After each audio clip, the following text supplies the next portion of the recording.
Okay, hello and welcome to the April Photosynthesis 2030 webinar. It's a webinar series that's funded through the Horizon 2020 project Capitalise. I'm Dr. Louisa Deaver and I'm delighted today to welcome our two presenter guests, Dr. Marjorie Lundgren and Dr. Virginia Mengen. Throughout the talks, we'd like this to be interactive, so throughout the talks, if you have some questions, please put them in the question box. And at the end of the presentations, I'll try and put these to the presenters for you. Our first speaker today is Dr. Marjorie Lundgren from Lancaster University. And she is a leading authority on C2 photosynthesis and C3, C4 intermediate photosynthesis, and uses ecophysiology and phylogeographic techniques to understand their diversity. And today she's going to talk about engineering C2 photosynthesis for crop improvement. Over to you, Marjorie. Brilliant. Thank you so much, Louisa. First, I would like to thank the organizers for inviting me to speak here today. I'm going to talk to you guys about the C2 photosynthesis engineering program that my lab is working on. Okay, so I'm going to break the talk up into three parts. I'm first going to give you a bit of background on what C2 photosynthesis is. Then I'm going to tell you about the advantages of this physiology, and then how we're going about engineering it into crops to improve crop productivity. So what is C2 photosynthesis? C2 plants are very similar to C3 plants in that they'll assimilate carbon via the Kelvin-Benson cycle, or the Kelvin-Benson-Bassam cycle in the mesophyll cells. And the only difference between C3 and C2 plants comes when the environment shifts. So under non-photorespiratory conditions, so when it's particularly cool or wet, C2 and C3 plants are very, very similar. But under photorespiratory conditions, when it's particularly warm or dry, for example, that's when you really see these two physiologies diverging.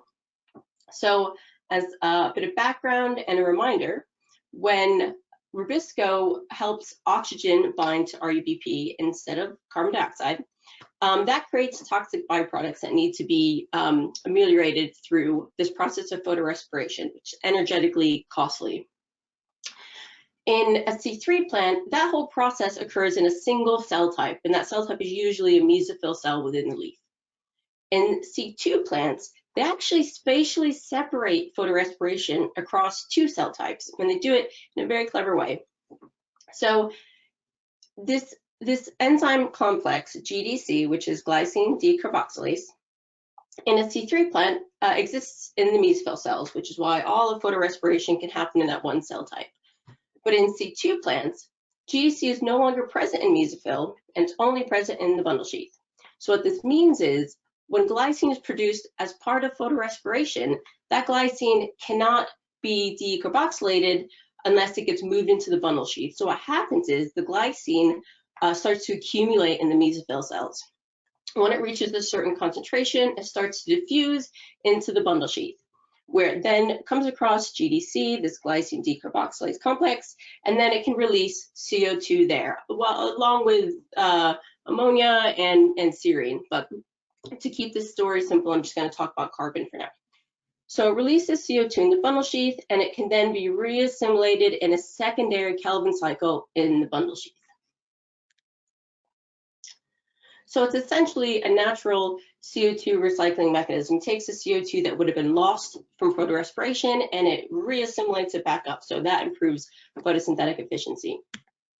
C2 plants are incredibly rare. So if you think of the four main types of photosynthesis out there, and without going down a massive rabbit hole, there is actually an incredible amount of photosynthetic diversity in the natural world. But if you break it down into the four main categories of C3, C4, CAM, and C2, C2 is by far the most rare, the least common.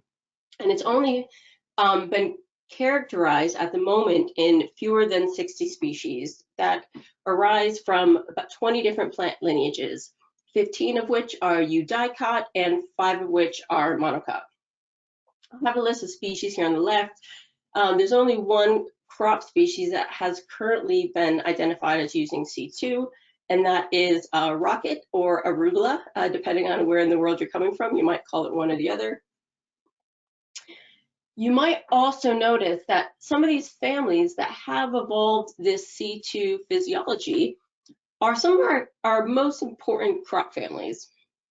Not only for calories like the Poaceae and all the grain crops, but most importantly for nutrition. So things like Brassicaceae are some of our most highly nutritious crops. We also have the Asteraceae crops and the Amarantaceae crops. So it is important to note that this physiology is capable of existing in some of these important crop families. All right, so what are the advantages of this glycine shuttle, of the C2 photosynthesis? So first, as I mentioned, and the most important, the most obvious reason we like C2 photosynthesis is because it's an effective CO2 recycling and concentrating mechanism that boosts photosynthetic efficiency. In this paper down here in the bottom corner, I point out by Chandra Blasio and Graham Farquhar that came out in 2019, a new phytologist, did a really nice job characterizing the potential benefit of engineering C2 photosynthesis because of this concentrating and recycling mechanism. So what they did is they essentially modeled what would happen if we engineered C2 photosynthesis into rice, or C4 photosynthesis, or some combination of C2 plus C4, and what would the outcome be, and what the outcome be in a wide range of environments. So where would you see benefits? And what they found is, the first one is potentially not surprising, that C4 photosynthesis has big gains over C3 photosynthesis. We know that. We know that C4 is a very, very efficient photosynthetic type.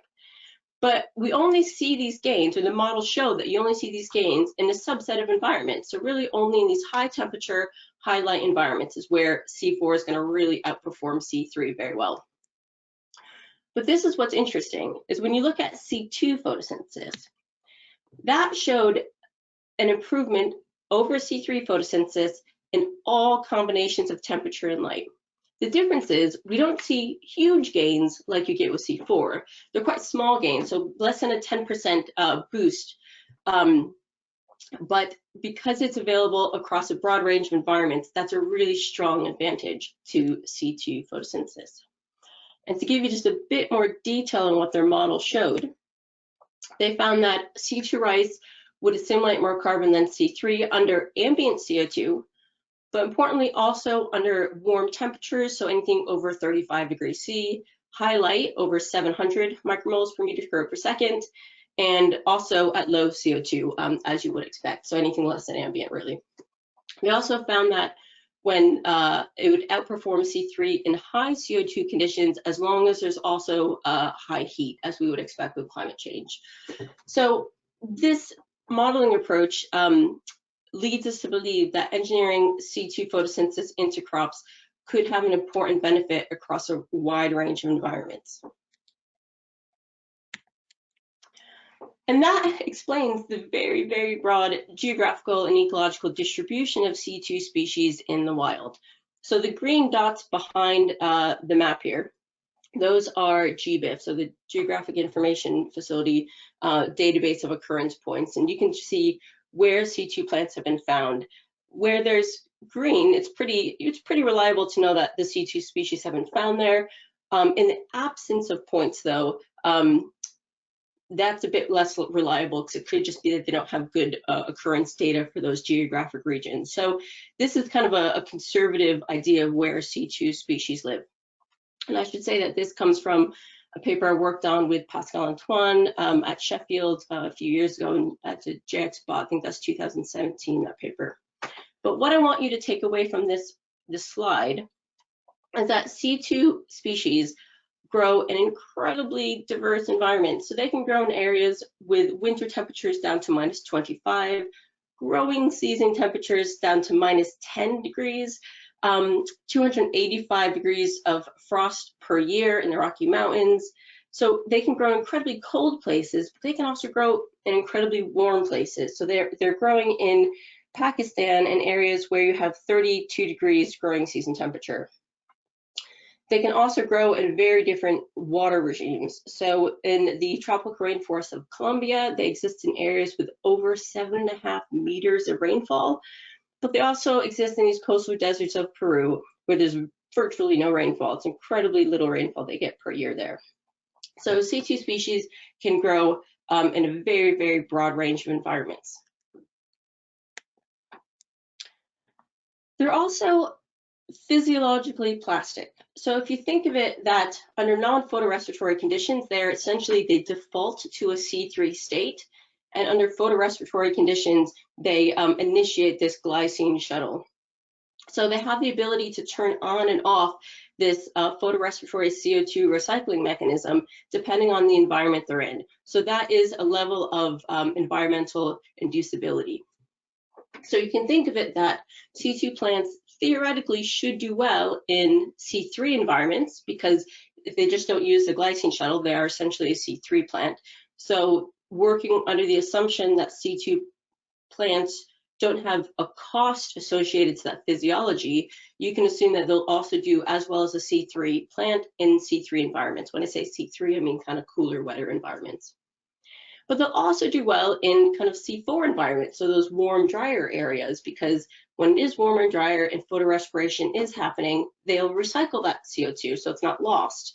And as long as they're in a high light environment where they have plenty of energy production, you can think that they should do pretty much as well as a C4 plant or similar to a C4 plant in C4 environments as well. They should also do well in temporally heterogeneous environments, because they have this ability to turn on and off the glycine shuttle depending on the environment that they're in. They should be able to tolerate if there's maybe sunflakes or temperature variation or precipitation variation particularly well. So what this means is that C2 plants should be able to grow in a wide range of agricultural environments. C2 species in the wild are also known to inhabit particularly marginal areas. They don't necessarily need very rich environments. So it could be that engineering C2 crops could massively expand the potential areas that we could grow food. So just to summarize the advantages of C2 photosynthesis, it is a CO2 concentrating and recycling mechanism that does in fact boost photosynthetic efficiency, particularly under warm, bright, and low CO2 conditions. It's environmentally inducible, meaning that these plants can tolerate broad and variable environments. And it's prime for climate change. Its ability to induce the environments means they should be able to roll with environmental changes better than some of the other C3 and C4 crops.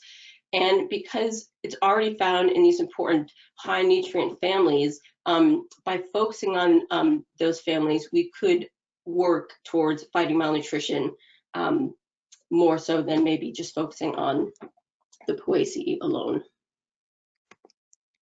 Okay, so finally, I'm going to talk to you about our engineering of C2 photosynthesis in my group.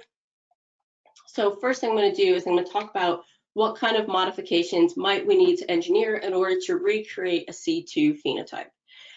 So thinking of a C3 background, what would we need to do to create that C2 type? And the first step is we would need to prepare the bundle sheath. And when I say that, I mean we need to enhance chloroplasts, mitochondria, and photosynthetic enzymes within the bundle sheath. We also need to improve the connectivity between mesophyll and bundle sheath cell types, for example, through more plasmodesmata or pit fields. And in some lineages, we might need to reposition the organelles within the bundle sheath, but I think that is lineage specific to some extent, and not all lineages would require that, but some very well might. So luckily, according to this paper that came out in 2017, this one change, this constitutive overexpression of GLK, this golden 2-like transcription factor, basically recreates that phenotype. So it creates larger bundle sheath chloroplasts with more Rubisco and Rubisco activase enzymes. It creates larger bundle sheath mitochondria, importantly with GDC, that glycine decarboxylase complex. And it also increases the plasmodesmata junctions between mesophyll and bundle sheath cell types. So that's a really good starting point for us to think about engineering C2 photosynthesis into C3 crops. So the second step that we would need to do in order to create a C2 plant is to functionalize the bundle sheath. And when I say that, I mean we need to restrict GDC activity specifically to the bundle sheath, because if you have GDC in the mesophyll, that glycine is never going to accumulate and it's never going to move into the bundle sheath, and you're never going to create this 2-cell glycine shuttle. So we need to knock down GDC in the mesophyll. And luckily, this work by Attaway et al. in 2015, and then another paper that came out in 2019 did exactly that. So there's a small region upstream of the promoter, the GDC gene, where if you delete that M box, you get bundle sheath specific expression of one of the GDC subunits. So that, again, is another really good way to go about trying to recreate this C2 phenotype. So that should help us functionalize that bundle sheath by getting GDC only in the bundle sheath and away from the mesophyll cells. So the literature so far is on our side and certainly helping us to recreate this.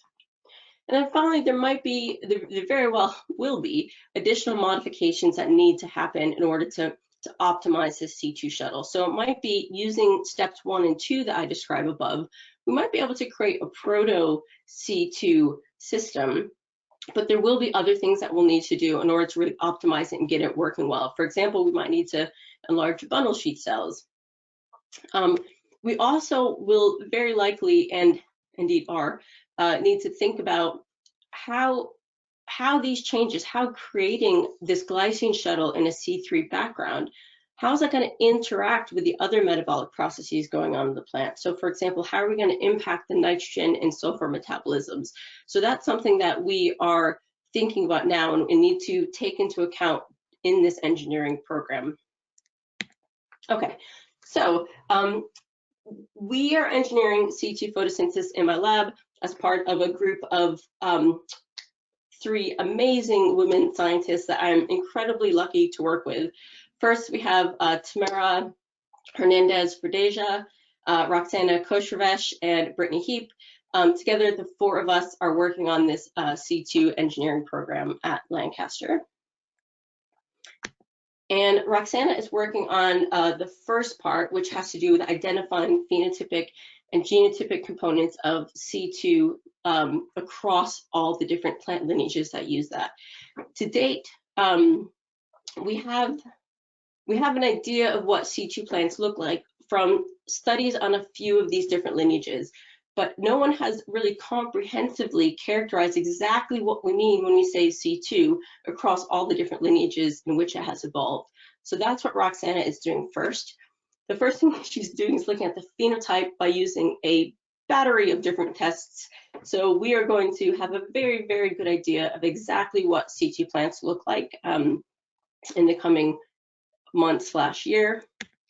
And then next, she's going to look at the genotypic expression. So we're going to be using a spatial gene expression approach in collaboration with Earlham Institute using the 10x Genomics platform.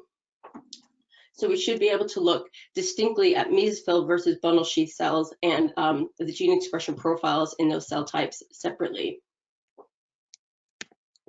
And for the actual transformation work, that is being spearheaded by Tamara.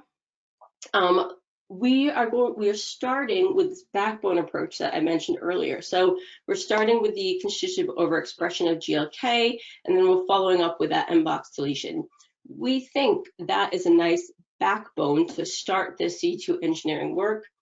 In addition to that, we're going to add on what we learn from Roxana's work on the phenotype and genotype. And by putting that all together, we are planning to recreate C2 photosynthesis in C3 crops. Our first round of transformation work is in the Brassicaceae. So specifically, we're working with the broccoli phenotype. We'll also work with Camelina sativa and oilseed rape. But the long-term plan is to focus on all 4 of these key crop families. So again, we're starting with Brassicaceae. We'll then follow it up with Amaranthaceae, so crops like quinoa and sugar beet, Asteraceae for crops like sunflower, safflower oil, and lettuces. And then, of course, is Poaceae, things like rice or wheat. Okay. So the main outcomes of this engineering program are to create the world's first C2 crop engineering program that we're purely dedicated to just recreating C2 into C3 crops. We hope to create crops with a broad environmental tolerance. And finally, we're aiming to improve yield very specifically in high nutrient crops to address not only caloric needs, but malnutrition overall. All right, so a massive, massive thank you to everyone involved, specifically my lab group, including Tamara, Roxana, and Brittany. They are amazing. There's also our collaborators at the John Innes Center, including Wendy Harwood, Penny Hundleby, and Mark Smedley. At the Earlham Institute, we're working with Ian McCauley, and we'd like to thank the Lancaster Photosynthesis Group for their continued support, and also Pascal Antoine at Sheffield for the work on the environmental distributions. Okay, thank you very much. Thank you very much. You presented a really good case for engineering C2 photosynthesis into crop species. I must admit, I was a little sceptical at the start when I first read about it. I do have a question, and anybody else, please put your questions in the question box. I should remind you, it shouldn't just be my questions. Given you work at the Lancaster and they do a lot of work on Rubisco, are there differences in C2 Rubisco specificity? So I'm thinking, if you're a C2 plant, you don't actually need to be, you can have lots of oxygenase activity and still present a decent rate of photosynthesis. Do they see those different specificities, or has anyone looked in C2 species? It's not been looked at yet, but it's something that Elizabeth and I have spoke about looking into, but we've not looked at it yet. Right. But indeed, a very good question, and on the long-term to-do list. Yeah.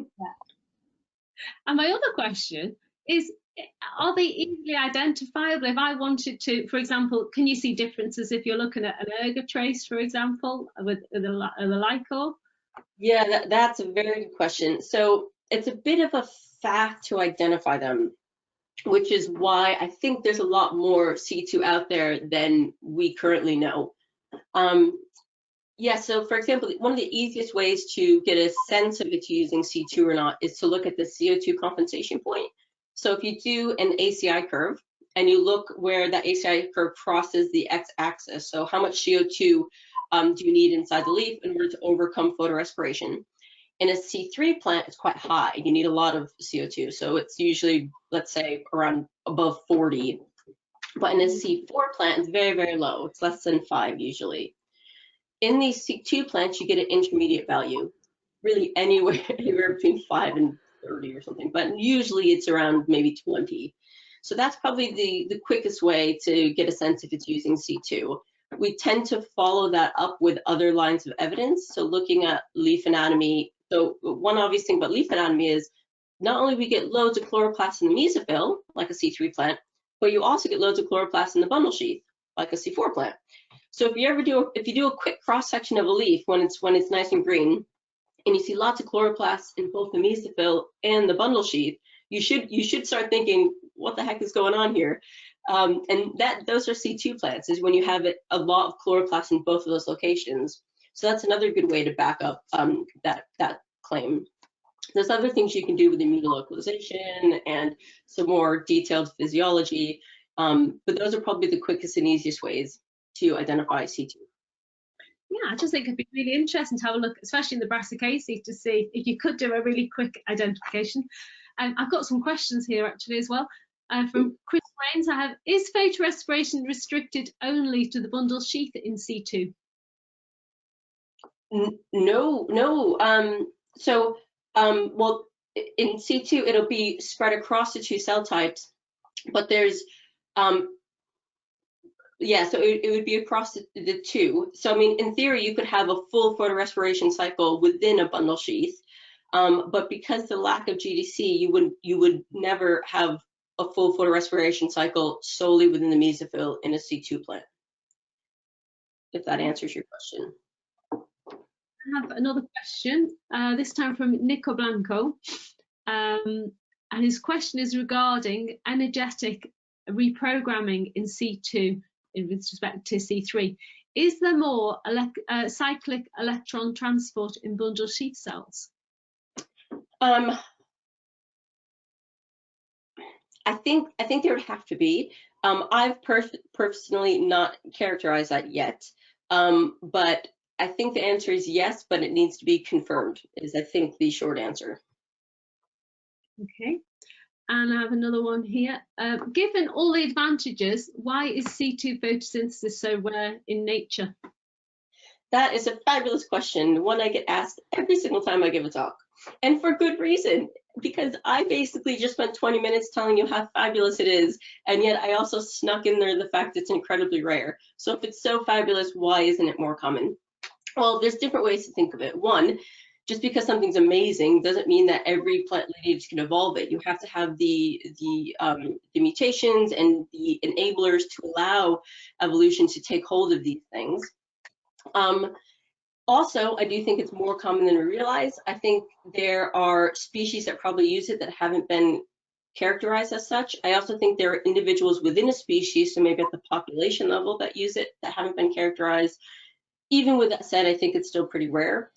And I do think some of that rarity can be explained by things we've not fully understood about these plants yet. So it's still a pretty new field, and there's a lot we don't know. And the more we look into it, the more fascinating it's becoming. But I think, for example, whereas they can live in a really broad range of environments, it might be that there's only some environments where they really thrive. It could also be that once you evolve C2, there's reasons to believe that there's strong selection pressure once you have that glycine shuttle running, that that those lineages would then go on to be C4, because C4 is even better.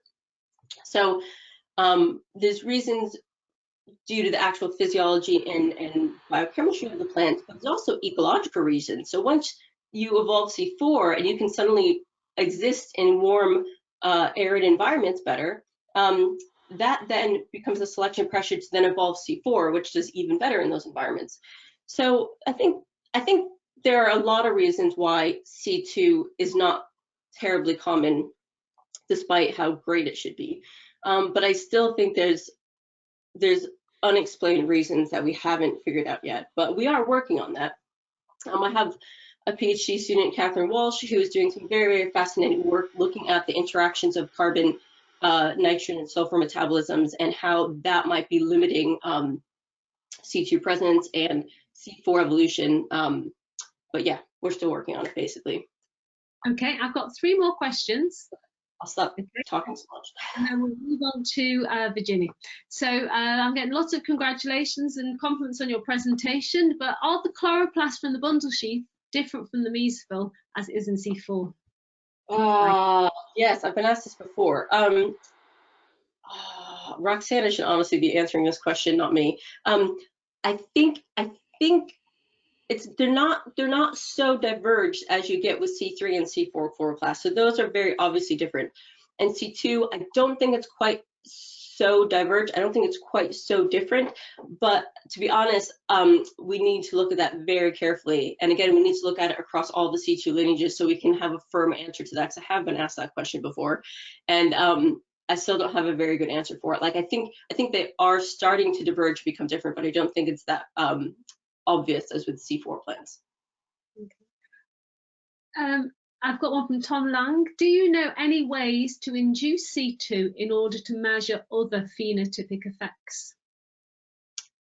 Yeah, well, in theory, you can induce C2 in the environment. So basically, if you have plants growing in a cool, wet place, like a cool, wet growth chamber, and then you ramp up the temperature, you should then be inducing C2. And you should be able to hopefully quantify that induction of C2, and then you can look at the phenotypic effects. With that said, you might have to wait for a whole brand new leaf to develop in order to have that full C2 phenotype. So it's not like you can just make it hot for an hour. You might have to, make it hot for several weeks to start growing new C2 leaves in the new environment. Okay, I'm going to ask the last question, and then any further question we can ask at the end of the webinar. how do C2 plants achieve the balance of NH2 groups between mesophyll and bundle sheath cells associated with the photorespiratory cycle? I don't know how long that will take to answer. Right, yeah, so this actually should be answered by Catherine Walsh in my lab. So yeah, so basically this has to, are you talking about the nitrogen imbalance? Yes, there are other, we argue that there's not necessarily a nitrogen imbalance problem, or at least there won't be a nitrogen imbalance problem for all lineages. And the reason this question has come about is because there's an underlying assumption that once you evolve C2, that creates a nitrogen imbalance between mesophyll and bundle sheath that then strongly selects for the evolution of C4 to solve that nitrogen imbalance problem. We don't think that's always a problem. We think that that nitrogen can be used in other sources, in other things. So in some lineages, it's not actually a problem. And actually, we will have a paper coming out this year that explains it in a lot of detail. Okay, well, we'll look forward to that. And well, thank you for a very interactive webinar there. I think we have to move on to our second speaker, that is Dr. Virginie Mengin, originally from the STIT lab, now works in Chris Rain's lab at Essex and is part of the Capitalised programme. And her work focuses on engineering plants with altered expressions of enzymes and proteins in the Calvin-Benson cycle. And today, this title of her talk is Tuning the Calvin-Benson Cycle in Selected Crops. Thank you. Did you see my screen? Is it fine? Yeah, it looks great. Great. Thank you. Let me reduce this bit here. Tick. And I'm going back here. Great. Thank you for the introduction. Today I'm going to speak to you about what I'm doing in Christine Rain's lab at the University of Essex, and specifically about what I'm doing to tune in the Calvin-Benson cycle in selected crops in the scope of the Capitalised project. So just as a first remark, I wanted to show you this little image to show you that we have an emerging global food security crisis, and that the prediction right now estimate that the trends will be insufficient to meet the need we have for crop yield by 2050. This is a small representation that I found in the project proposals. And so, yes, it was just a quick graph to show you that this half of the circle is what we need to produce, and in light blue you see what we are probably going to be able to produce given the actual trends, and in red this is what we are going to miss, the shortfall by 2050. So there is a big, you know, like thing we have to do to increase the yield. And now, how do you estimate the yield, right, when you have your plants? So there is an equation that actually relates, so calculate the yield potential, and it relates to the solar radiation, so basically the light availability, times the light interception, which is basically light capture of the leaf. Then factor in the conversion efficiency, so how much of the CO2 captured from the atmosphere is imported into the biomass to build this yield, and times the harvest index. And from all those parameters, almost all of, they're almost at 100% capacity we can have them, except for the conversion efficiency.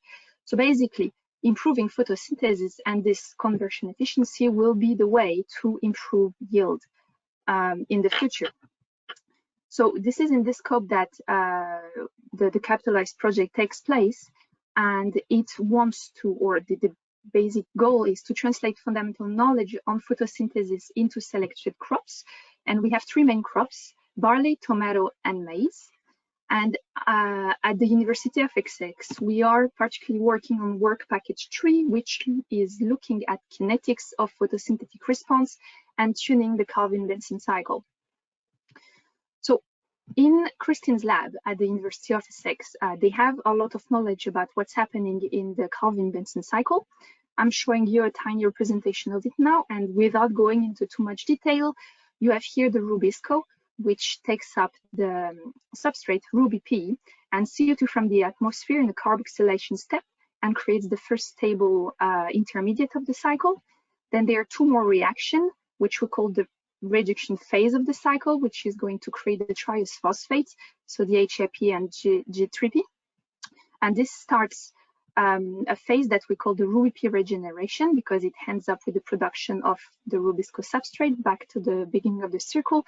And these are connected to a lot of metabolic downstream pathways. And what has been observed is that this phase of RuBP regeneration is the bottleneck of the cycle, right? This is not very efficient. So they had an investigation, they looked at it, and they've shown that from transgenic experiment and modeling, that if you increase the level of key enzyme of the carbon-medicine cycle, you can have a very powerful impact on photosynthesis, and this translates to an increase of yield.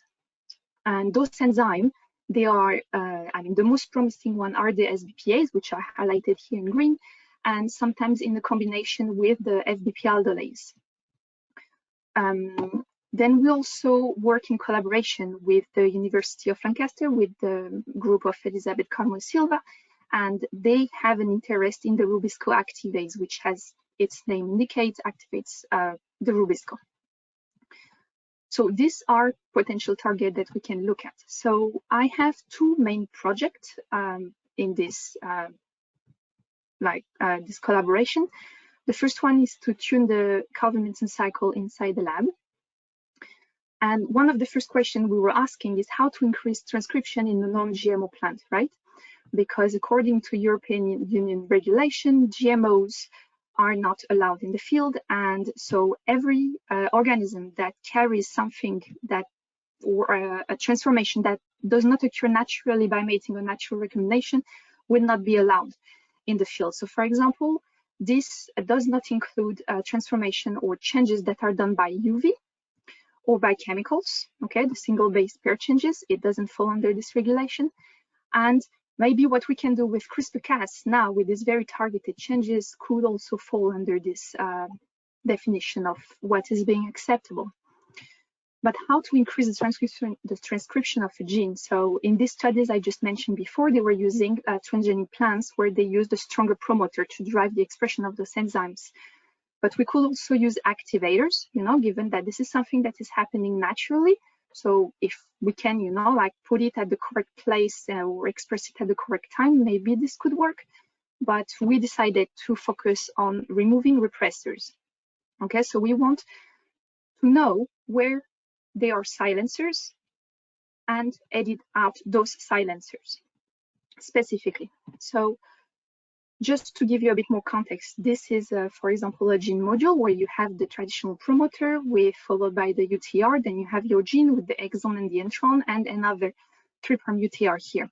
You have upstream and downstream, which don't fall into, the classical definition of a promoter, what we call cis-regulatory element. And even though they are far away, they can sometimes be far away from the gene, they will have an impact on the gene expression. And on those cis-regulatory elements, you can find silencers, okay? So pieces of DNA that will prevent the transcription of your gene. And silencers can be found in this promoting region up to 2000 base pair, but they can also be found in the 3' UTR region and even sometimes in the introns.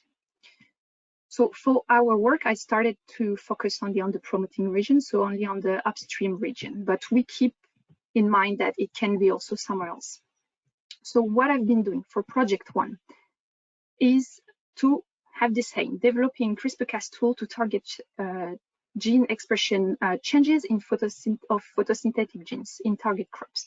So our target genes, as I mentioned, these are SBPAs, plus the FBP aldolase and the Rubisco activase.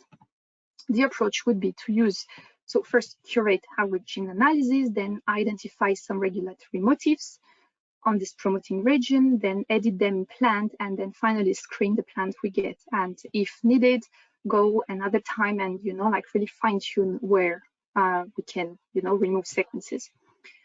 And as organism of interest, we decided to work with tomato and barley. So we used Moneymaker and Golden Promise.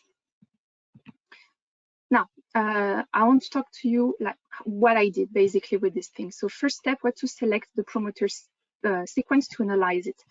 So we took the 2 kb before the ATG for every gene of interest of ours, but I also included the UTRs on top of this 2 kb, and I also have information for the intron. Then we decided to go with 2 approaches. The first approach, which I call the targeted approach, where I used online tools and database to find motifs on those promoting sequence. And then if I ever found something that we know for sure is a repressor, I could delete, cut it out of this promoter. And to start with, we want to use a quick assay to look at it. So we decided to use a YFP reporter strategy in the transient assay before we can edit them in the final crop. The second approach, which we call the shotgun approach, which just we delete random bits of the promoter and we look using the YFP reporter, like what does it do, for the expression of the gene. Those approaches are also working together, right? Because once we delete a random bit and we see that this has an impact on the expression of the gene, we can go back to the results we get from the targeted approach and look what are the motifs that we deleted randomly. So for the targeted approach, how to identify the motifs in the promoter. So you have, again, here the gene module, and this is based on the observations that on those databases, you have information about where are activators or sometimes even repressors. And there's sometimes some cases where the motif will have, or the factor will have both activator and repressor action depending on the condition that the plant is. So I'm going to show you what I had for the SBPAs of the tomato. So there is only 1 gene. And on the FIMO database, I found 629 motifs, which represent 210 transcription factors. So it's quite a lot. And I have to mention that FIMO is actually giving you like some statistics on those motifs, so you are kind of sure they are there. There's this other database, NewPlace, which gives you a bit more information about the factor you find, but it's really a library, right? It's like everything that can be found on this promoter. There is not really a ranking there. And you can find activators. As I mentioned, you can also find motifs that have both activator and repressor action. And I also found some repressors, or actually this working binding site, which are, like linked to this publication, which are actually working as repressing motifs. So going back to these 210 transcription factors, we're thinking it's quite a lot to investigate. So how we can refine this list of putative motifs? So we went back to the phytosome database, and we looked at the asterids, so close species from tomato, with the idea that if a motif is there, that it is there, it exists, and it is useful. It should be selected, or at least stay with the evolution of the plants. So we should be able to find them back in those other species. And this is the compiled information of what I get, again, for the SBPIs from the tomato. So you can see here the plot. You have the beginning of the ATG, so the start of your gene will be somewhere there, and then you go upstream, so in the promoting region, minus 2 kb before the start of the gene. And on the y-axis, you have all these motifs that are at every position on the sequence are found. Okay, so our 210 motifs are represented here. And I did the same for all the other species. So you see that it's not very clear for tomato, but for example, for like here, sunflower, you have a very big peak of expression. But these are all the motifs for every species. But then we asked how many are in common between tomato and the others. So there were only 37. And here they are, okay? So if I represent them like this, you can see that these 37 motifs in common are like kind of spread out around the 2 kb. So then I have a smaller list, and I can go and look at every individual motif that are from this list. And again, if I find something that is called and proven to be a silencer, I could just go there specifically and try to delete this bit and then image it using my YFP promoter. So this is done for the targeted approach. Now the shotgun approach. So if we go back to our little drawing of the promoter with the gene, it basically means that I'm going to create consecutive deletion of promoter sequences. So here the top bar, you see I have my full promoter as it is represented here. And then in this next construct here, I'm going to remove a bit of the 5' and leave the rest of the gene, and then so on. Okay, this guy here, I'm just going to remove another section, and so on until I remove a bit more. Then I clone them, so next to a YFP with a terminator, I infiltrate them in tobacco leaf, and I look at the YFP reporter signal, you know, to see how efficient, or how efficient was the promoter. I'm going to show you the results I got for the SBPS from barley. Again, it's only one gene. So here's the final plot. So you can see that here I have the leaf background. So because every leaf has a slight different signal, I needed to normalize the data. So I use the leaf background. So you see it's at 0. Everything is fine. And then you have the full construct, which is at 100%. So I express the rest of the results relative to the full construct. And here, consecutively, I put all the deletions. So delta 1 is the construct where we remove a bit of the 5', and delta 5 is where we remove a bit of the 3' of the promoter. And here are the bars. And you can see that the more we go in the center of the promoter, the more this seems to have an impact and increase the transcription, or actually increase, in our case, the YFP reporter. So we think that we might have targeted like something that is silencing normally in the full construct, something that is silencing the activity of this promoter between probably delta 2 and delta 4. You see there is this peak here. So now, as I mentioned, from my other approach, which I call the targeted, I know which are the motifs that are found in this region exactly. So I'm not going to go in detail. I just wanted to show you the list of genes and transcription factors that are potentially binding here in the middle of the promoter. So I'm going to check, is there something that is a clear repressor, or am I going to have to do and, you know, edit out bit by bit to see where is this silencer? But it's already pretty promising. So for this first project, I showed you what I did with this YFP promoter. So I need to continue and validate more construct to look for silencers. I also need to fine-tune the motif research. And finally, once I have positive candidate, I will clone them and send them for stable transformation at the John Innes Center for both tomato and barley. Now I want to quickly show you what I did relating to what is happening in the field. So for this project, I'm actually taking advantage of a big field experiment, which is a collaboration between the University of Cambridge and the University of Essex, where they grow massive wild-type collection of plants in the field, and then they have like so they have information about the QTLs, and they look at the physiology of those plants. And the aim is to analyze how variation of photosynthetic potential has been crafted by nature. So it's a lot of plant and different genotypes. And they look at all 3 different crops: barley, tomato, and maize. And in my case, I am helping them with this big experiment, and I also collect some sample to complete the kinetic photosynthetic response with the quantification of selected metabolites for a subset of samples from those big collections. So after they were done with I'm showing the example of barley here, but after they were done with the measurements in the lab, we went back to the field and we selected shoots from the most interesting plants we could find. Then we selected leaf 2 from those shoots, which is the same leaf they looked at in the lab. And we measured hyperspectral reflectance at the base of the leaf, as I indicated here. Then we rolled up the leaf, put it in a tube, and left it in liquid nitrogen. Now the samples are back with me at Essex, and I will quantify metabolites on a subset of samples that were harvested directly in the field. So for these are the metabolites we are planning to look at. So I don't have data to show you today, but here's just an example of how I want to use the data I'm going to have soon.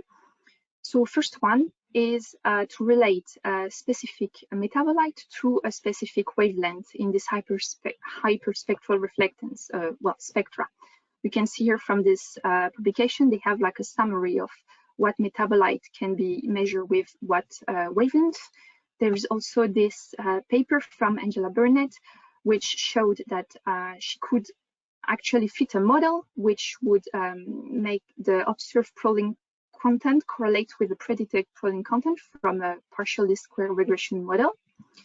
So I'm going to look if I can do that with the plants or with the samples we have as well. And finally, there is, I found there is already small tiny model published with a list of putatively involved metabolites, which could be having an impact on biomass accumulation. So this model, they did it on flag leaf, but you can see, well, or maybe not, but for example, starch seems to be involved in biomass accumulation in barley. So yes, I'm going to be able to do that for our samples and from the campaign we did last year. And I'm going to prepare for what to do with the samples from, well, that are growing for this year. So to summarize this little part, I still need to quantify metabolites from this barley experiment I just showed you, and I will share the data with the people from Work Package 2, where they are doing like some very hardcore modeling, not what I'm planning to do. I'm gonna analyze those data to see how I can put together all the information I'm gonna produce.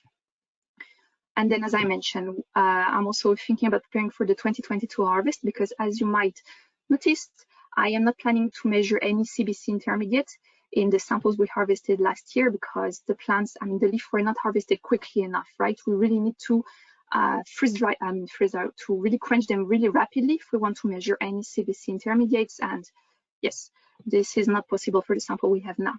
But this is the end of my talk, and have a lot of people to thank. So I have had a lot of help at the University of Essex, but we also had collaborators at the University of Cambridge and Lancaster. So thank you. And we also have like a lot of contact with these people that give us all the seeds and the collection to work with, and have a lot of impact on how we are, you know, I mean, how plants are growing. And thank you for your attention. And that would be all for me.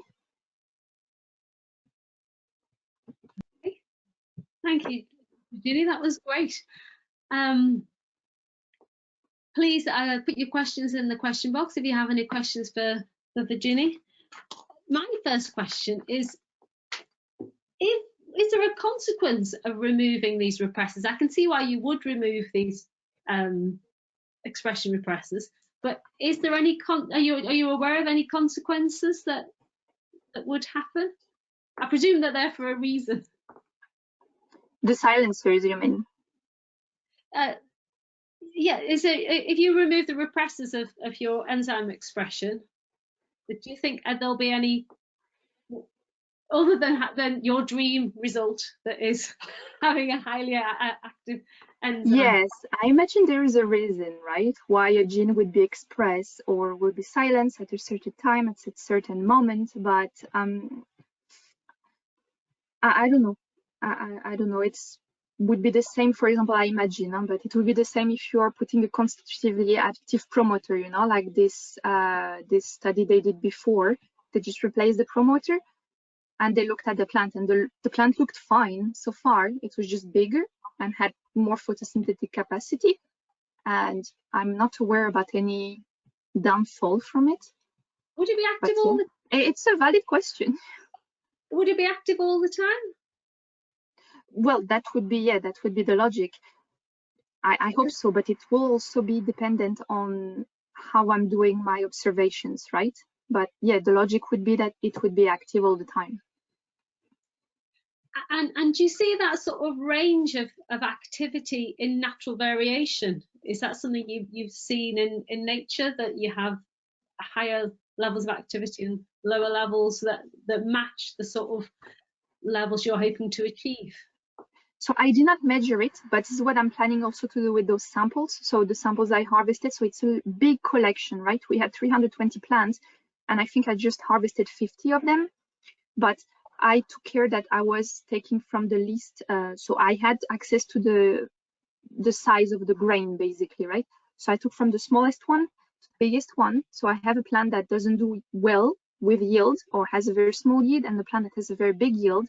And I could look back on how, so I can look at transcript. I don't know if I can do any, you know, like activity measurement, but I could look, you know, but this is, I think I would expect it, you know, I would expect it to be quite different because the plant have different photosynthesis, they have different look, they have different size. So I would imagine it's quite different as well.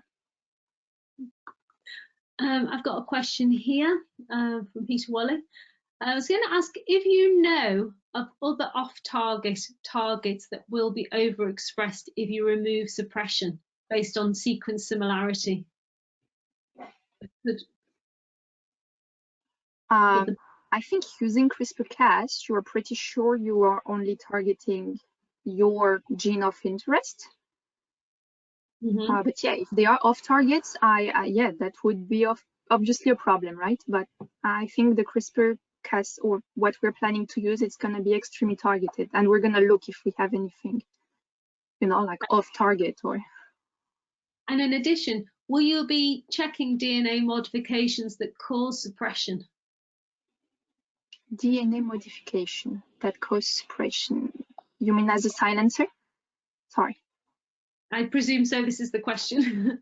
Oh, you mean like, okay, I see not only the sequence, but like, oh, what's the name? Sorry, I don't remember. Like methylation and so on, like, yes, this is not something I'm planning to look at, but right now, but it's on my list, okay, like secondary, yeah, modification of the DNA that you can have. This could, it's known to have an impact on the transcription of a gene, so it could also be potential target. I don't think it is on the FIMO list, but there are some other database where you can look at those secondary modification and see if they are on your promoter somewhere. Yes, thank you. I did not mention. Okay. Is there any other questions anyone would like to ask?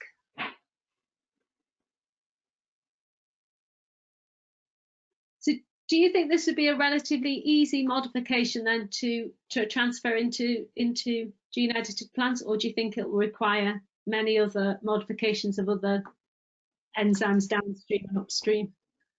This is what actually I think it's not a debate, right? But it's always like you have to keep in mind, if you modify one enzyme, you might have to remodify something else, right? Because otherwise you create an imbalance. I'm quite comfortable with that now because in this paper, this initial paper, you know, that I mentioned, they really only overexpressed 1 or 2 genes, right? This says BPase and IVV alloys, and it has such a massive like effect alone that I think if we can have this in barley or in tomato alone, and if it works the same as it worked in tobacco, it would be great. But yes, it's something I think on the long term you have to probably think about, and there are actually people working on, you know, like working with the balance.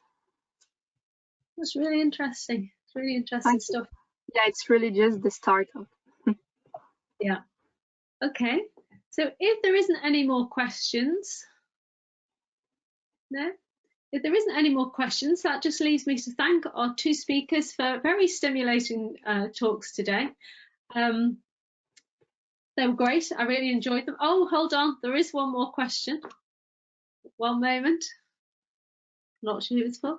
Are you hopeful that the EU will alter the stance on what's considered a GM plant, i.e. to apply the editing as a functional output? That's an interesting, controversial question.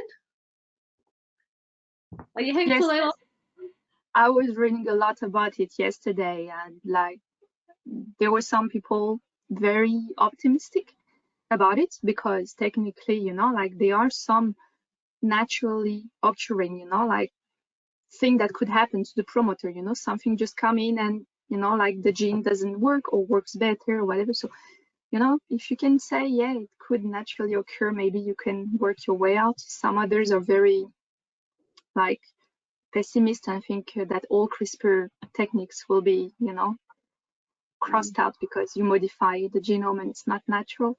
So yeah, I don't know, but we are hopeful it's gonna. I think if you work in GM work, I think you have to be hopeful that the EU is going to alter its stance, don't you really? Yes, right. Okay, so That's it.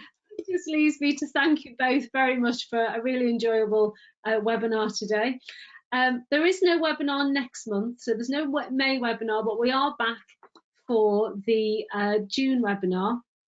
And presenting then will be Professor Roberta Crochet and Dr. Samuel Taylor.